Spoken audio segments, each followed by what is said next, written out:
¿A la presentación? Sí, profe. Sí, profe. Ok, Sí, profe. ok.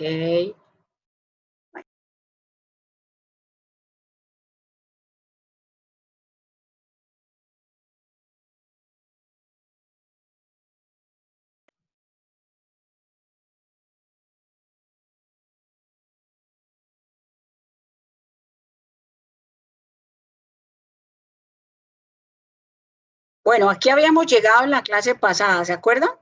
Hablábamos de la distribución. Dijimos que la distribución no es más que el por favor me dicen si de pronto me adelanto un poco porque hay veces que me voy rápido porque pienso que ya les di ese tema. Entonces ustedes me actualizan hasta dónde llegué. Entonces vamos con la D, la distribución de los fármacos. Es el reparto de los fármacos hacia los diferentes tejidos. Para la distribución es importante resaltar que existe un parámetro que se llama el volumen de distribución aparente.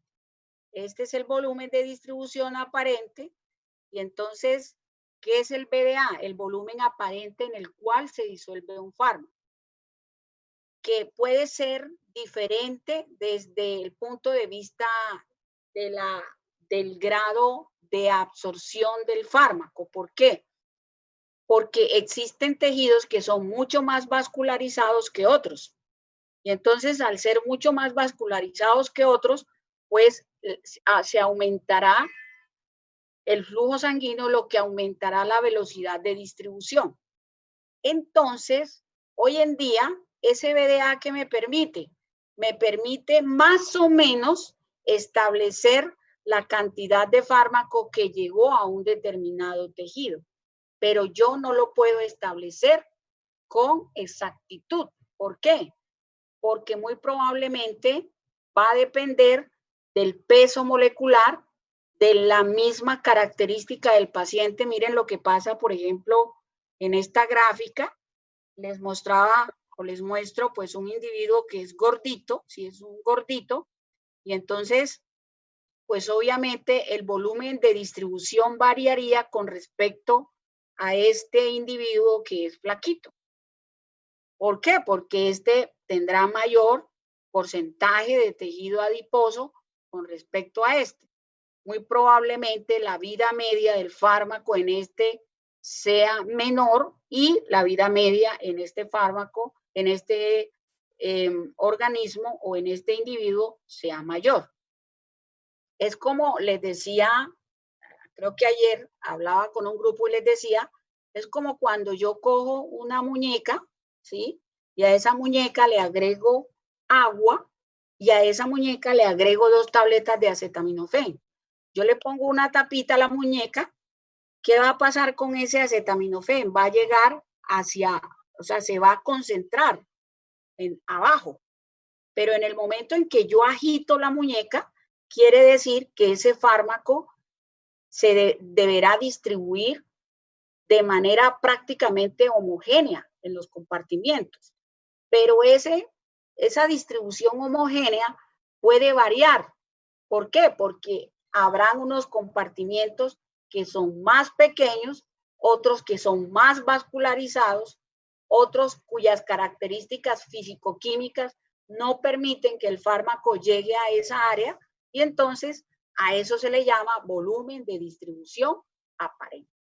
Volumen aparente en el cual se disuelve el fármaco.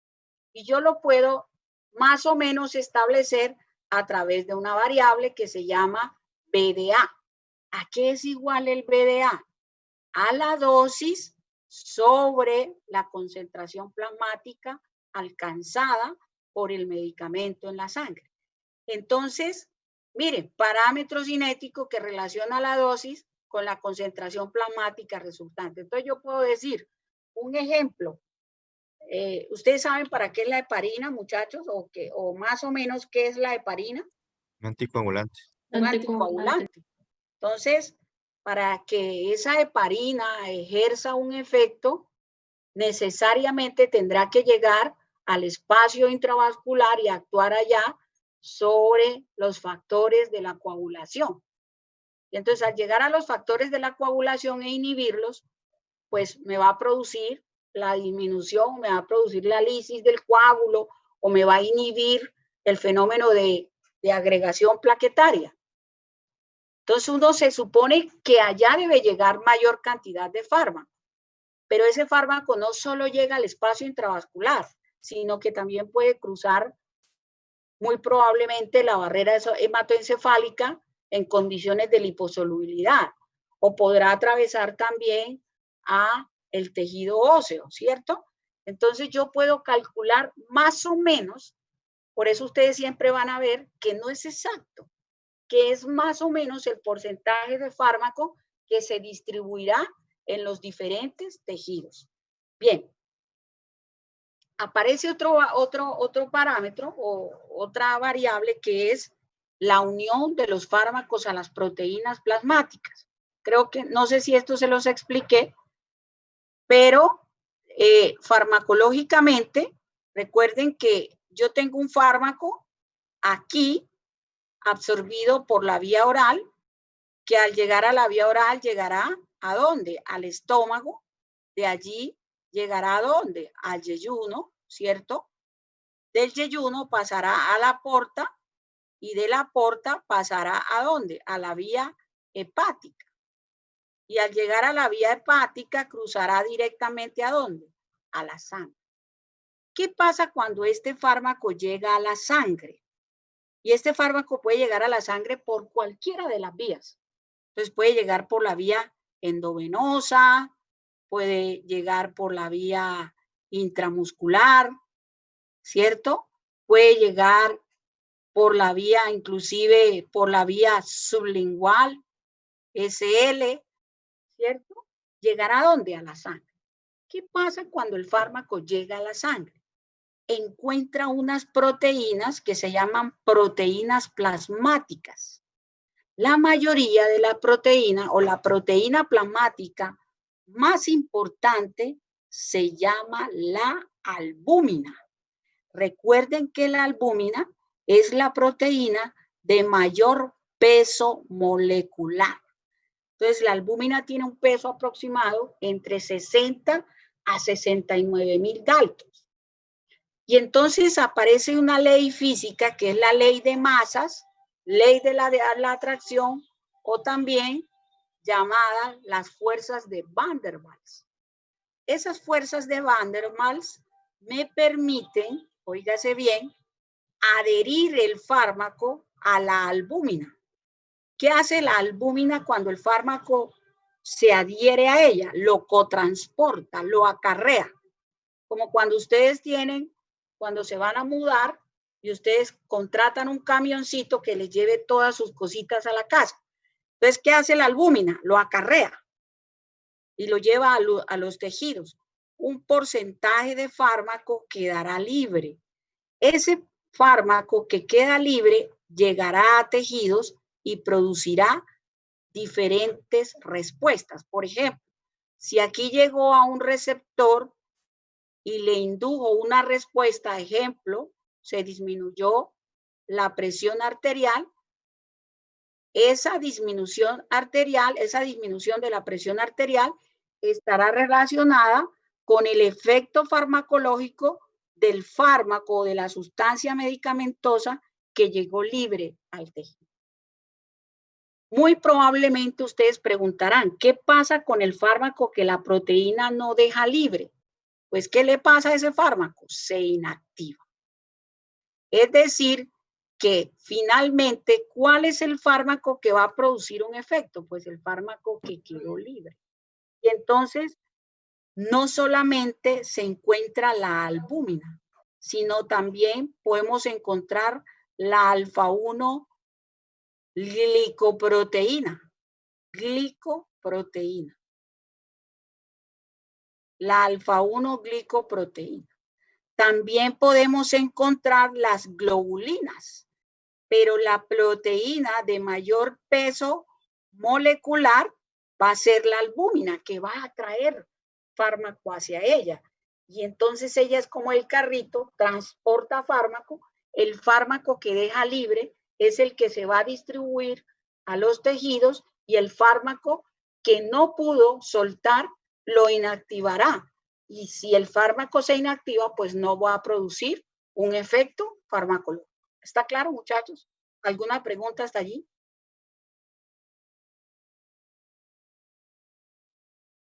¿Ninguna, chicos? Hola. Bien. Entonces, con respecto a ese porcentaje o esa unión de fármacos a proteínas, es importante resaltar que una de las características que muy probablemente puede disminuir la velocidad de distribución del fármaco a un determinado tejido estará relacionado con el porcentaje de fijación a proteínas plasmáticas. Bien, entonces miren que esto igual va a mostrarme lo que pasa con el fármaco. El fármaco llegó a la sangre por ley de masas, ley de la atracción o fuerzas de Van der Waals.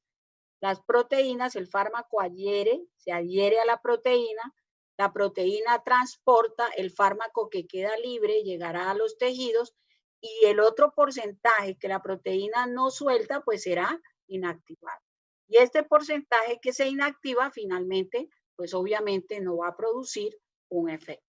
Entonces, la distribución de los fármacos en los tejidos dependerá de diferentes variables. Dependerá, por ejemplo, de la distribución, es decir, del flujo sanguíneo en los diferentes tejidos, dependerá del grado de afinidad del fármaco por el receptor para ocasionar una respuesta farmacológica, de las alteraciones anatomofuncionales. ¿Qué características o qué patologías podrían estar relacionadas con una mala distribución del fármaco? Un ejemplo, una enfermedad hepática, una enfermedad autoinmune, inclusive la falla cardíaca. ¿Por qué la falla cardíaca podrá influir de manera negativa en la distribución de un fármaco? Porque recuerden que en periodo sistólico el corazón o la fibra miocárdica se contrae con un objetivo, eyectar sangre a los órganos diana. Y cuando eyecta sangre, pues esa fuerza o ese flujo sanguíneo que llega a los tejidos también estará relacionada con la velocidad. A mayor fuerza de contracción, mayor será la capacidad de la fibra para contraerse y eyectar sangre hacia los diferentes órganos. Por lo tanto, si yo tengo un individuo que tiene una falla cardíaca, pues esa velocidad de distribución del fármaco, ¿sí?, en aras al flujo sanguíneo, pues va a disminuir, ¿sí? Y al disminuir, pues obviamente se disminuye el porcentaje de fármaco distribuido en el organismo. Bien, entonces las enfermedades autoinmunes, las anemias, por ejemplo, también podrán afectar muy probablemente la velocidad de distribución de los fármacos en los tejidos y su capacidad para llegar a la biofase, que es el sitio donde el fármaco interactuará con los diferentes receptores. Los fármacos también se pueden distribuir a áreas especiales. ¿Sí? Pues los fármacos, repito, se pueden también distribuir a áreas especiales. Y esa distribución a áreas especiales dependerá de ciertas características. Ejemplo, ¿qué pasa con la barrera placentaria? La mayoría de los fármacos atraviesan la barrera placentaria por dos mecanismos. ¿Cuáles son esos mecanismos? Uno, el transporte activo, y el otro será la difusión pasiva. ¿Qué pasa con la difusión pasiva? Recuerden que los fármacos que atraviesan por difusión pasiva, generalmente, óigase bien, los fármacos que atraviesan por difusión pasiva, generalmente son fármacos de bajo peso molecular.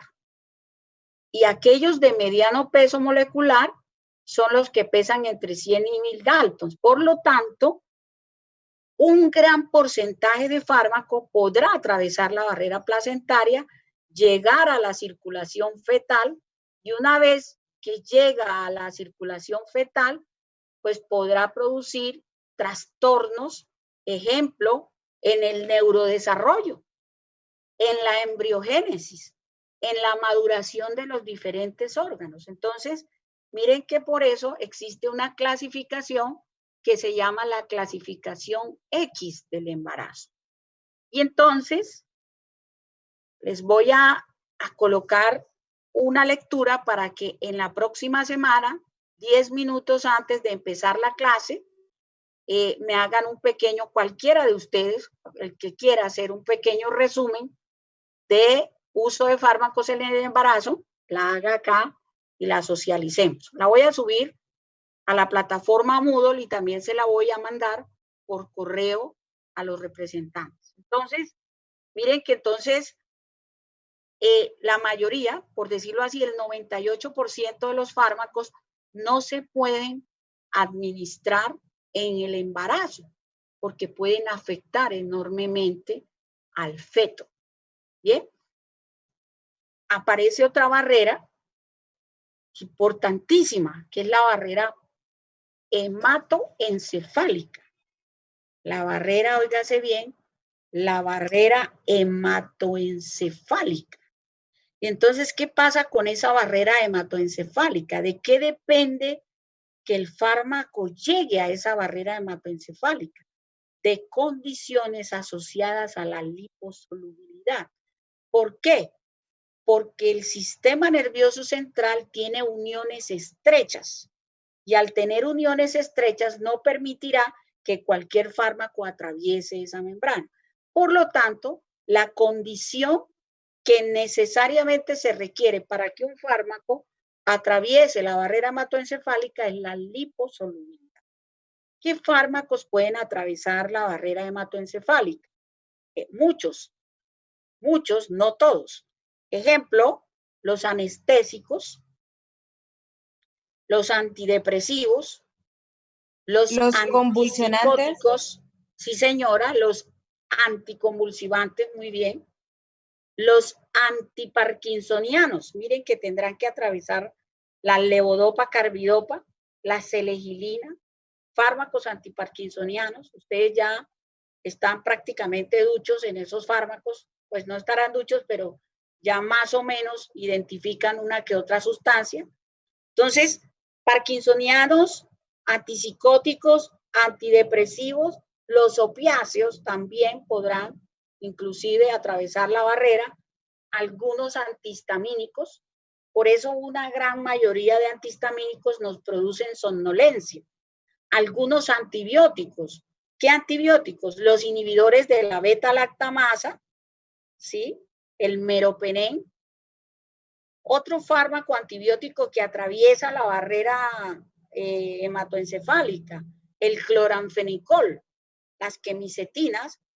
Por eso, estos fármacos, como los beta-lactámicos, se utilizan en la actualidad en el tratamiento de la meningitis por Neisseria meningitidis, ¿sí? Sobre todo por Neisseria meningitidis. ¿Por qué? Porque son fármacos altamente liposolubles. Lo mismo pasará con los anestésicos. Los anestésicos son altamente liposolubles. Bien. Una pregunta, sí. ¿Las benzodiazepinas también atraviesan la barrera? Sí, señora, las benzodiazepinas también atraviesan la barrera hematoencefálica. De hecho, las benzodiazepinas tienen acciones anticonvulsivantes. Los barbitúricos, el tiopental sódico, por ejemplo, atraviesa la barrera hematoencefálica. Bien, los barbitúricos, decía, las benzodiazepinas, los opiáceos, todas esas sustancias pueden cruzar la barrera hematoencefálica. Bien, y entonces, en resumen, el paso de los fármacos a los tejidos puede ser variable, es muy variable. Los fármacos pueden inclusive acumularse en distintos órganos a la diana. ¿Cuál será la diana farmacológica, muchachos? ¿Qué otro nombre recibirá la diana farmacológica? Biofase. Biofase, exactamente. Por eso habrán fármacos que pueden llegar a un sitio de acción, pero que también pueden llegar a otros tejidos. Por eso los fármacos van a producir efectos indeseables, ¿sí? Un ejemplo característico, las ciprofloxacinas, las quinolonas. La ciprofloxacina es una quinolona.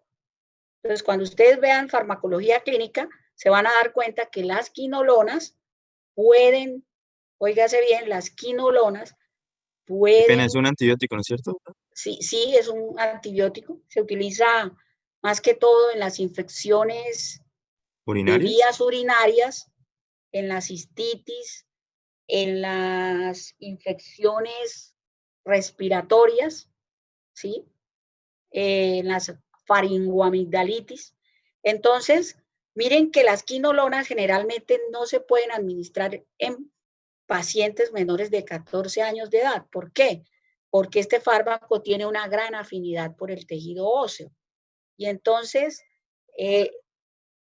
cuando se utilizaba, por ejemplo, el ácido nalidíxico en población, en niños, se demostró que este fármaco se asociaba a trastorno óseo, Entonces, los niños tenían deficiencia en su crecimiento y esas deficiencias se asociaron al uso de quinolonas. De allí que el uso de quinolonas en pacientes o en niños menores, de 14 años de edad sea restringido. ¿Por qué? Porque este fármaco tiene afinidad por tejido óseo. Entonces, también podemos decir que la mayoría de los fármacos acceden mal al sistema nervioso central por uniones muy estrechas. Ya eso lo tenemos claro. Entonces, ¿qué requiere? Que sea liposoluble para poder atravesar la barrera hematoencefálica. Y la mayoría de los fármacos que se administran a la madre, pues atraviesan, pues ya se ve, la barrera placentaria y de ahí a la circulación fetal, lo que puede alterar el proceso de desarrollo normal del feto o del neonato. Bien, ¿qué otros factores influyen en la distribución de fármacos? Uno de ellos serán las características físico-químicas del fármaco, el flujo sanguíneo en los diferentes tejidos y la permeabilidad de los capilares influirá enormemente, óigase bien, en la distribución. A mayor flujo sanguíneo, mayor será la velocidad. Como cuando nosotros vamos en un río que tiene un alto afluente, ¿cierto? Voy en una canoa, quiere decir que la velocidad con la que se desplaza esa canoa podrá ser mayor dependiendo del grado de afluente. Eso pasará igual con los fármacos. Del porcentaje de fijación de fármacos a proteínas plasmáticas. Si la proteína inactiva demasiado fármaco, pues ese medicamento no va a poder producir el efecto esperado. Entonces, todo eso influirá de manera positiva o de manera negativa para la distribución de los fármacos. Ejemplo, si una persona sufre de desnutrición o si una persona está desnutrida, en los pacientes desnutridos se disminuye la albúmina. Miren ustedes.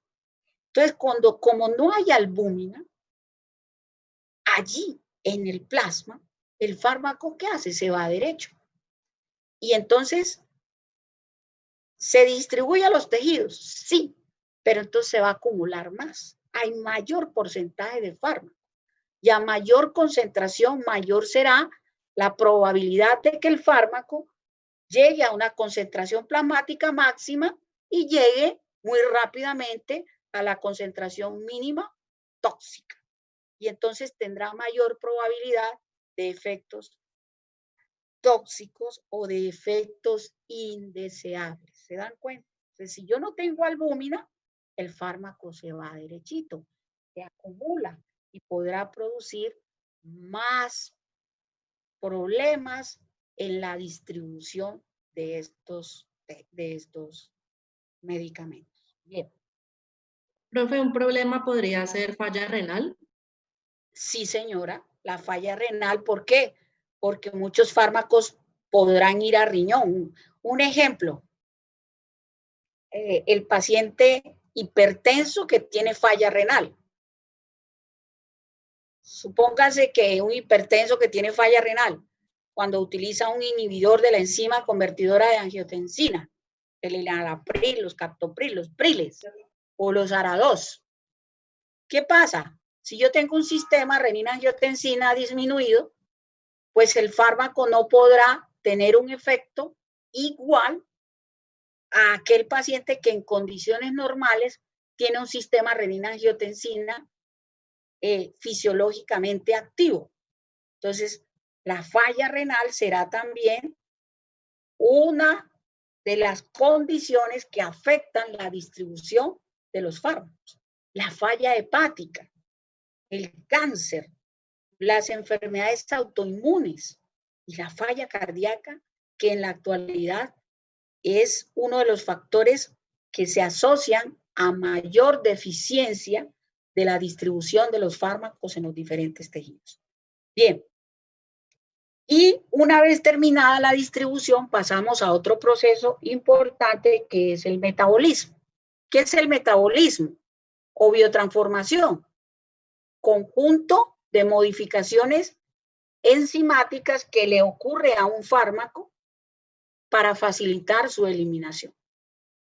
¿Sí? Conjunto de modificaciones enzimáticas que sufre un fármaco para facilitar su eliminación.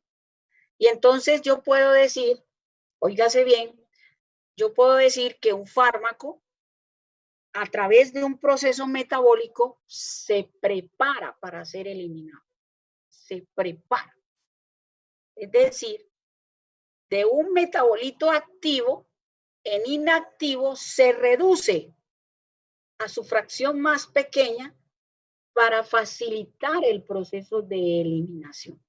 Imagínense si no pudiésemos nosotros eliminar fármacos, nos intoxicaríamos. ¿Sí? Entonces, aquí es importante señalar que también en algunos casos pueden ocurrir dos metabolismos. El metabolismo de primer paso, que ya ustedes lo conocen, que es el que se produce antes de llegar a la circulación sistémica y que también se denomina presistémico. Bien, continúo. ¿Dónde se metabolizan los fármacos? El principal órgano responsable de la biotransformación de fármacos es el hígado. Sin embargo, es importante aclarar que existen otras sustancias farmacológicas en las que se puede biotransformar fármacos. Existen, repito, otras sustancias farmacológicas que pueden biotransformar fármacos. ¿Cuáles serán esas sustancias farmacológicas? ¿Cómo? ¿Cómo, mija? Profe, por ejemplo, los que se utilizan para el asma. Sí, señora. Los anestésicos, los fármacos inhalados, por ejemplo. ¿Se acuerdan que alguna vez yo les dije? Acérquense a un paciente posquirúrgico, huélanlo. Es un paciente que tiene un olor característico, un olor a químico. ¿Por qué? Porque muchos fármacos, sobre todo los anestésicos y las sustancias inhaladas, como lo que usted acabó de decir, los broncodilatadores, se pueden biotransformar a nivel pulmonar. Y entonces se pueden excretar por sudor. De allí que una de las vías de biotransformación sea el pulmón. El riñón también será un órgano biotransformador. De hecho, existen fármacos como las cefalosporinas que se excretan de manera inalterada por el riñón. Es decir, que ellas no tienen metabolismo hepático, sino que ellas pasan derecho por el hígado y se excretan por el riñón. De allí que sea tan importante que cuando tengamos pacientes con fallo renal, tendremos en muchos casos que ajustar la dosis de un medicamento para poder administrarlo. ¿Por qué? Porque muchos fármacos se pueden metabolizar también a nivel renal. Se pueden metabolizar en la circulación general. Acuérdense de las proteínas. También se pueden metabolizar a nivel gastrointestinal. Y entonces recuerden que a nivel gastrointestinal tenemos una enzima o tenemos enzimas que son la pepsina, la gastrina, la glicoproteína CYP50, que también podrá biotransformar fármacos. Y entonces esto es un pequeño, ¿sí? Dígame. O sea que eso depende de la forma del fármaco. De la forma farmacéutica lo que me va a facilitar es el proceso de absorción de un fármaco. ¿Sí? Sí depende de la forma farmacéutica, claro. Pero recuerden que una vez la forma, cualquiera que sea, llegue a la sangre, esa forma tendrá que ser distribuida. ¿Sí? Y esa distribución dependerá de todas las características de las que acabamos de hablar ahorita. Entonces, miren que el fármaco llegó al plasma, aquí está el plasma, se repartió en los compartimientos del organismo y una vez se reparte, pues, ¿qué le pasará a este fármaco? Se va a metabolizar. ¿A través de quién? A través de unas reacciones químicas.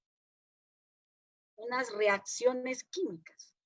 A estas reacciones químicas se le conoce como reacciones químicas de fase 1 y otra reacción química que ocurre es la reacción de fase 2. Fase 2. Entonces, ¿qué pasa con la reacción de fase 1? En la reacción de fase 1 existen unas enzimas que reducen al fármaco o lo oxidan. La primera, oxidación, que prácticamente pues es la reacción más importante para el metabolismo de los fármacos. Otra es la hidrólisis. La otra es la reducción. Y entonces, óigase bien, dentro de estas fases que reducen al fármaco, lo hidrolizan y lo reducen, lo oxidan, lo hidrolizan y lo reducen, lo vuelven un metabolito inactivo para finalmente ser conjugado en reacciones de fase 2, donde ese fármaco es conjugado por acción de unas enzimas que se llaman las glucuronidasas. Glucuronidasas. La voy a colocar aquí. Ustedes lo pueden completar allá. Glucuronidasas. ¿Sí? Glucuronidasas. Y entonces, de estas reacciones de fase 1 dijimos que la más importante pues es la oxidación, que tiene una enzima que es la que más o la que se encuentra en mayor frecuencia involucrada en el metabolismo de los fármacos, que son el CYP o el citocromo CpY 450. ¿Lo leyeron en la lectura, muchachos? El citocromo CyP 450 es la enzima microsomal hepática que es capaz de producir oxidación de fármacos para facilitar el proceso metabólico y finalmente la eliminación. Ahora, ese citocromo P450 tiene dos subtipos, o sea, tiene más. Tiene muchos, tiene 15 subtipos de CYP 450, pero hay dos que están más involucrados en el metabolismo de los fármacos. que puede ser, que es la 3A4, vamos a ver si leyeron la lectura, y la 3A2. Parece que no la leyeron. Entonces, 3A4, 3A2 son enzimas ampliamente comprometidas en el metabolismo de los fármacos a partir de un subtipo a través del citocromo CYP50 que hace parte de los fenómenos de oxidación. Una vez el fármaco es oxidado, hidroxilado o reducido, hidrolizado o reducido, pues entrará a otro proceso que es el proceso de fase 2. ¿Qué pasa en la fase 2? Pues el fármaco es conjugado y entonces es conjugado a través de una enzima que se llama la glucuronidasa. Una vez se conjuga, pues será mucho más fácil su eliminación. ¿Ve qué fácil es eso, muchachos? Entonces, ¿alguna pregunta con respecto a este proceso que pasa aquí? Pregunta, muchachos.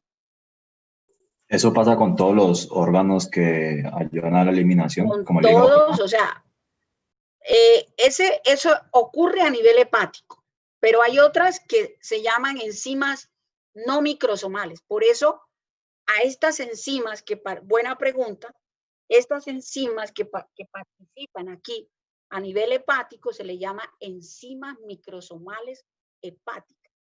¿Y qué tipo de sustancias biotransforman las enzimas microsomales hepáticas? Compuestos que son liposolubles.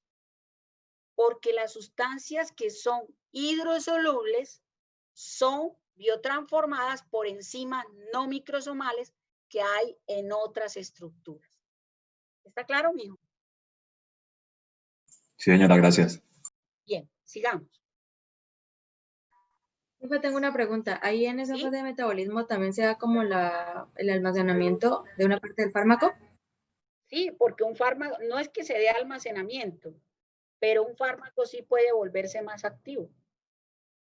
¿Sí? Y entonces habrán, ya lo vamos a mirar más adelante, existirán sustancias que son inductoras enzimáticas, otras sustancias serán autoinductoras enzimáticas, aceleran su propio metabolismo, otras inducen mayor metabolismo y entonces otras pueden disminuir al CYP450 y otras podrán aumentar la actividad de CYP450. ¿Está claro? Entonces, dependerá de la sustancia farmacológica. Hay miles de sustancias inductoras, ahora vamos a dar unos ejemplos de ellos. Hay miles de sustancias autoinductoras. Bien, y entonces acá tenemos otro efecto que se llama el efecto del primer paso. Recuerden, ya esto está claro, no tenemos ni siquiera que volverlo a copiar ni nada por el estilo. Ya ustedes saben que es la pérdida de fármaco antes de llegar a la circulación presistémica debido a una primera exposición del fármaco antes de llegar a la circulación sanguínea o a la sangre. Bien. Y esto era lo que yo les decía ahorita. Miren que aquí están las reacciones de fase 1 y las reacciones de fase 2. Dentro de las reacciones de fase 1 tenemos la oxidación, la hidrólisis y la reducción. Óigase bien, recuerden que en la oxidación se encuentra una enzima que es el citocromo P450 con dos subtipos, la hidrólisis y la reducción. Y entonces, ¿qué hacen estas reacciones? Preparan al fármaco, lo reducen de un metabolito 1 a un metabolito 2. Metabolito 2 es un metabolito completamente inactivo que por procesos de conjugación, ¿sí?, a través de la glucuronidasa se prepara y queda listo finalmente para ser eliminado del organismo. Bueno. Esto es lo mismo, así que no tienen que volverlo a repetir, no vamos a repetirlo. Y esto era lo que yo les decía ahorita. Existen sustancias farmacológicas que pueden ser inductoras o inhibidoras enzimáticas. Y entonces, ¿de qué depende esa inducción o esa inhibición enzimática? De la actividad del CYP 450. Y esa actividad del citocromo P450 puede decirse que es inversamente proporcional. ¿Sí? Es inversamente proporcional. Y entonces, ¿por qué es inversamente proporcional? Porque a mayor actividad de CYP 450, menor será la intensidad y duración del efecto farmacológico. ¿Sí? Menor será. Y a menor actividad de CYP 450, mayor será la actividad farmacológica de un medicamento.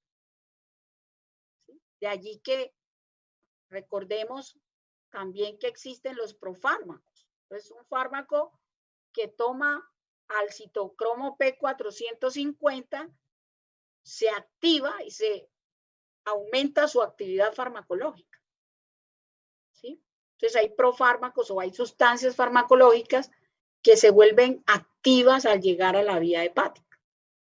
¿Por qué? Porque disminuye la síntesis de CYP 450, lo que hace que su actividad farmacológica aumente. Bien. Entonces, preguntan, muchachos. Entonces, recuerden que yo les dije que existían enzimas que se llaman enzimas microsomales hepáticas. ¿Qué metabolizan? Dijimos que metabolizaban compuestos liposolubles. ¿Por qué? Porque hay otro sistema que se llama el sistema microsomal. ¿Sí? O el no microsomal, perdón. Entonces, mire que aquí está el microsomal, oxidación, reducción, hidrólisis. Ahora, este sistema microsomal también puede estar en otras estructuras. ¿En dónde? Principalmente, ¿dónde? En el hígado. Ese es la principal órgano donde ustedes van a encontrar estas enzimas. Pero también la pueden encontrar en las células del tracto gastrointestinal. Pueden encontrarlas en el riñón, en el vaso, en el gónada, en la placenta. Por eso miren que habrán fármacos que pueden volverse mucho más tóxicos. Pueden atravesar la circulación fetal y producir efectos teratogénicos terribles en el feto. La epidermis, en la misma sangre, el fármaco puede biotransformarse en la misma sangre. Ahora, esas enzimas o ese sistema microsomal, ¿a quién biotransforma? A compuestos exógenos, pero con una característica, que sean liposolubles o lipídicos. Que sean liposolubles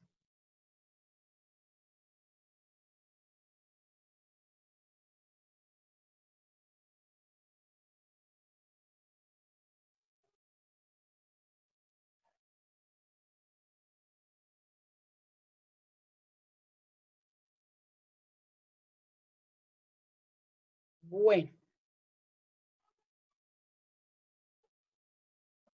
Entonces, repito, óigase bien, el sistema microsomal contiene el principal sistema enzimático, luego las enzimas son de naturaleza lipídica y solo biotransforman compuestos xenobióticos, es decir, fármacos. Bueno, sigo. Tenemos otras enzimas que son las enzimas no microsomales. ¿Qué hacen esas enzimas? Muchachos, ¿se están escuchando? Los veo callados.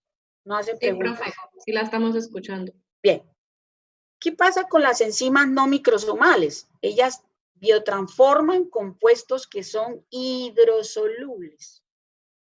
Entonces, un ejemplo, las ¿Dónde las podemos encontrar? En las mitocondrias, en el citosol de las células hepáticas, en el retículo endotelial del hígado y del pulmón, en el plasma.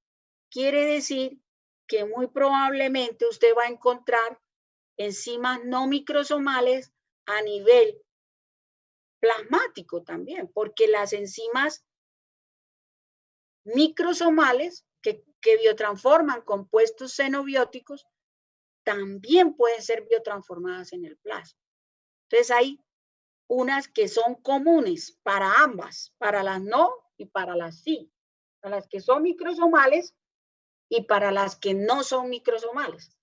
¿Qué hacen las no microsomales? ¿Qué biotransforman? Compuestos que son hidrosolubles. Ojo, compuestos hidrosolubles.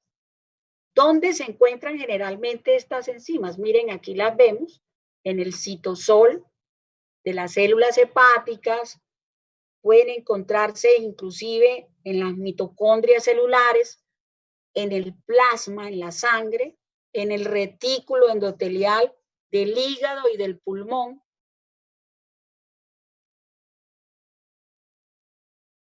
Profe, una pregunta. Dígame. ¿Cuáles son más abundantes, las no microsomales o las microsomales hepáticas? Las microsomales.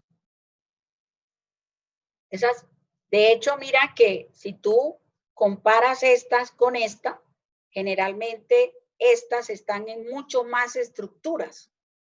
¿Sí? Gónadas, placenta, epidermis, sangre, hígado, tubo gastrointestinal, tubo digestivo, riñón, vaso, ¿sí? Mientras que estas tienen una menor proporción de acuerdo a las estructuras donde producen procesos metabólicos.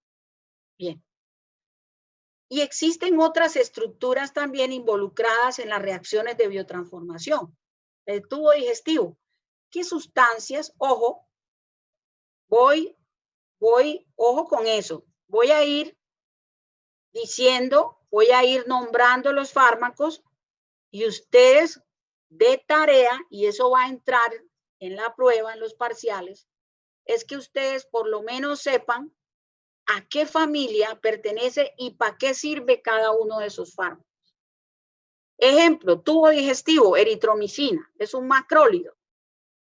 Esto es un antibiótico que se utiliza en las neumonías o en las infecciones de la vía aérea. Entonces ustedes van a averiguar qué es la eritromicina y van a saber y me van a decir cuál es el mecanismo de acción.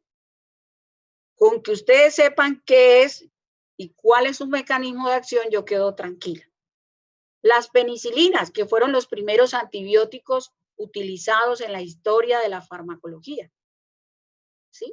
La insulina, que regula la glucosa, los pigmentos biliares, la tiramina, el clonazepam, que es una benzodiazepina, la clorpromacina, que es un antipsicótico. Una pregunta. ¿Sí, Piri? ¿Solo son esos fármacos que están ahí en la diapositiva? Sí, claro. Los que no. ¿Sí? A menos que yo haya hablado de alguno, ¿no? Acuerden que yo les di un ejemplo por allá de fármacos que se acumulan en tejido óseo, las quinolonas. Entonces averigüen qué son las quinolonas. Por eso es que ustedes tienen que ir más allá. ¿Bien? Bueno, profe, ¿qué son y para qué sirven? Listo. Bien, perfecto. Entonces en la sangre se puede metabolizar acetilcolina, y ustedes ya saben qué es la acetilcolina, succinilcolina, que es un bloqueante o relajante neuromuscular, procaína, que es una penicilina benzatínica, el ácido acetilsalicílico, ustedes han escuchado ya hablar de ácido acetilsalicílico en muchas ocasiones, el succametonio, que también es un bloqueante. En el riñón, ¿qué se puede metabolizar en el riñón? Nitritos. ¿Y qué son los nitritos entonces? A nivel pulmonar, sustancias que son prostanoides. ¿Qué es un prostanoide? ¿A partir de qué? Se sintetiza un prostanoide. En la placenta, por ejemplo, se pueden sintetizar esteroides. En el cerebro, por ejemplo, a nivel cerebral podemos metabolizar sustancias endógenas. ¿Qué sustancias endógenas podemos metabolizar? Los neurotransmisores. ¿Sí? Ya ustedes saben cuáles son los principales neurotransmisores y cuáles son sus funciones. Miren que una cosa siempre estará relacionada con la otra. Bien. Y entonces existen también unos factores que pueden modificar la actividad del sistema microsomal. De allí que dijimos que existen sustancias que recuerden que son inductoras y que también son autoinductores, inducen su propio metabolismo. Y hay unas que aumentan la síntesis de enzimas. Ejemplos de fármacos inductores enzimáticos: el fenobarbital, que es un anticonvulsivante, una benzodiazepina anticonvulsivante. Ya poco se usa el fenobarbital. Ustedes deben averiguar qué es y para qué sirve, cuál es el mecanismo de acción. La fenilbutazona igual, es un antiinflamatorio, y en qué situaciones clínicas se utilizan la fenilbutazona. La rifampicina, que es un fármaco antituberculoso, es un inductor enzimático. La fenitoína, que es una sustancia anticonvulsivante que también tiene efecto antiarrítmico, ¿sí? La carbamazepina, que también es un anticonvulsivante.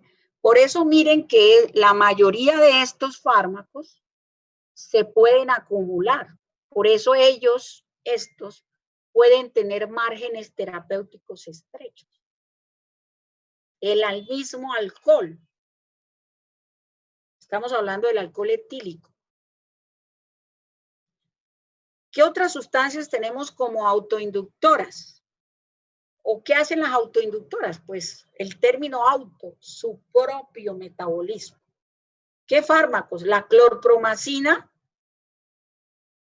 que también se metaboliza en el tubo digestivo y que es un antipsicótico. El clordiazepóxido, que es un anestésico. El pentobarbital igual. Y el meprobamato. Pues ustedes deberán averiguar qué son y para qué sirven. Clorpromacina. Miren que ustedes se van a dar cuenta, la clorpromacina fue el primer antipsicótico utilizado en psiquiatría para los trastornos psicóticos. Bien, continuamos. ¿Qué factores pueden alterar el metabolismo? Hombre, muchísimos. El metabolismo sí puede ser afectado por muchos factores. Un factor ambiental, ¿sí? El ambiente, la temperatura a la cual se almacena un fármaco. Por eso los fármacos, miren que las cajitas de los medicamentos dicen almacénese a una temperatura de tanto grado, ¿sí?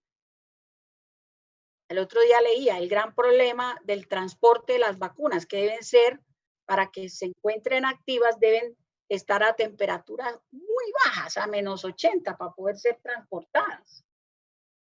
Enfermedades, ya eso lo dejamos claro. La nutrición, la dieta, el género, la edad. Entonces, no va a ser igual el metabolismo farmacológico de un hombre al metabolismo de una mujer, ¿sí? Y entonces, pues eso también puede afectar los procesos metabólicos. Y aquí está entonces el resumen. Miren, la edad, en recién nacidos, ¿qué pasa? Pues hay inmadurez renal y hay inmadurez metabólica. En los ancianos, ¿qué pasa? Pues hay disminución del flujo renal y hay disminución de la actividad enzimática.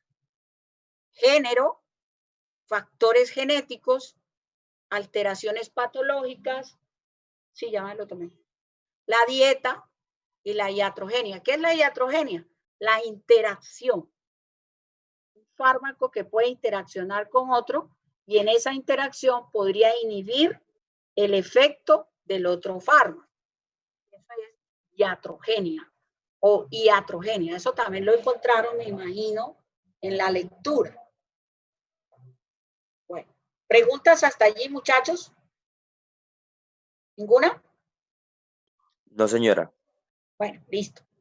Y finalmente tenemos la eliminación. Miren que ya prácticamente estamos coronando este tema. La eliminación ocurre especialmente a nivel renal, pero hay otras vías que también pueden eliminar fármacos. El riñón con 3 procesos. Filtración, que es el más importante para los fármacos. ¿De qué depende? Depende del peso molecular y del porcentaje de fijación a proteínas plasmáticas. ¿Dónde ocurre? En el túbulo contorneado proximal. ¿Sí? Por secreción activa para sustancias ácidas y básicas y ocurre especialmente a nivel del asa de Henle, la reabsorción pasiva que depende del pK del fármaco y del pH de la orina y que ocurre a nivel del túbulo distal. Entonces, la mayoría de las sustancias farmacológicas pueden, óigase bien, pueden eliminarse por reabsorción pasiva, pero el que mayor ocurre para los fármacos es la eliminación. De hecho, esta presentación también está en la plataforma. Entonces, ¿qué pasa con las otras vías? ¿Qué otras vías influyen en la eliminación? Las heces fecales, la vía hepática, la saliva, el sudor, la leche materna. Pues eso ya, recordemos que por eso muchas mujeres no pueden lactar durante el embarazo, no pueden tomar fármacos lactando. ¿Por qué? Porque pueden pasar el fármaco al neonato a través de la leche materna.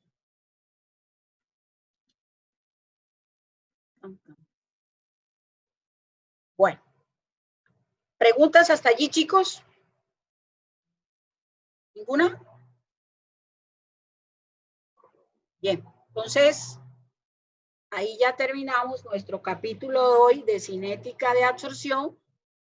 Vámonos entonces a sistema autónomo, porque formas farmacéuticas lo vamos a ver en forma de taller. Se los voy a calificar. Recuerden que hoy les voy a mandar una lectura a la plataforma para que desde hoy ya empiecen a estudiar, no se dejen coger el tiempo. ¿Bien? Bueno, les mando un abracito, que tengan muy buen día, descansen, pero no se olviden de leer. ¿Listo, muchachos? Muchas gracias, profe. Mucho. Dale, profe. Muchas gracias. Están cansados, yo también estoy muerta. Chao, profe. Semana dura, pero bueno, ahí estamos.